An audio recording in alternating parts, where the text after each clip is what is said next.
বরিশালের প্রিয় মাসুদ রানা উস্তাদ, আসসালামু আলাইকুম ওয়া রাহমাতুল্লাহ।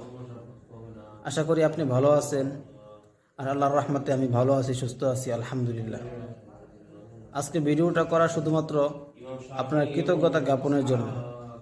আপনি এত অল্প পরিমাণ হাদিয়া নিয়ে একজন মানুষকে এত সুন্দরভাবে এ টু জেড প্রত্যেকটা বিষয়ে আলাদা আলাদা পাঠ করে এত সুন্দরভাবে আপনি তদবির লাইনে মুদাব্বির বানিয়ে দেন একজন মানুষকে।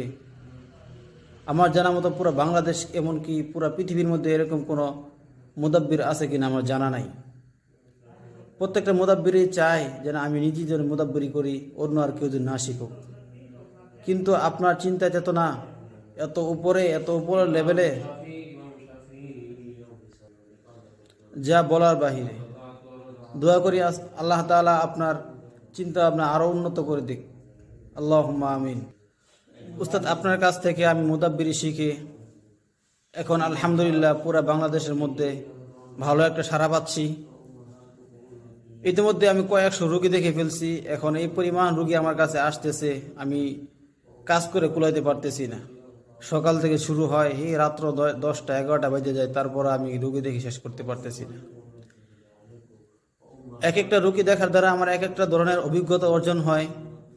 এর মধ্যে একটা অভিজ্ঞতা নতুন অর্জন হলো, তা হলো আমাদের ঢাকা গাজীপুরের একটা মাদ্রাসার একটা ছেলে, ওকে জিনে ধরার পরে আমি ওর জিন ছাড়াই দিই। ছাড়াই দেওয়ার পরে ও আর কথা বলতে পারে না। আমি প্রথমে ভাবি যে বাচ্চাটা এমনিতেই কথা বলতে পারে না, কিন্তু যখন একদিন চলে যায় কথা বলতে পারে না, তখন আমি বুঝতে পারি জিনের কারণে ওই কথা বলতে পারে না। তারপর আপনি একটা আমাদেরকে আমল দিয়েছিলেন যে জিনের কারণে বোবা হয়ে গেলে ওইটা দিয়ে জবান খোলার জন্য। আমি যখন ওই আমলটা করি, আমলটা করার পরে 5 মিনিটের ভিতরে ওই বাচ্চাটা কথা বলতে শুরু করে।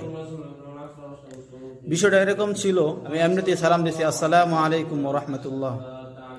সালাম দেওয়ার সাথে সাথে ওই বাচ্চাটা ওয়া আলাইকুম আসসালাম ওয়া রাহমাতুল্লাহ মানে জোরে একটা আওয়াজে বলে সালামে উত্তর দিয়ে ফেলছি। এদিকে মাদ্রাসার ছাত্র ওস্তাদ যারা ছিল সবাই আল্লাহু আকবার তাকবীর দিয়ে বলছে।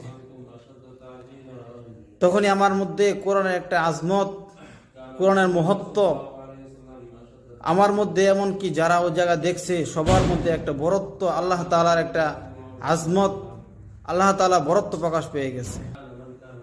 আর এদিকে আমি তো আমার উস্তাদের কথা মনে করতেছি, উস্তাদ আমাকে যে আমলগুলো দিয়ে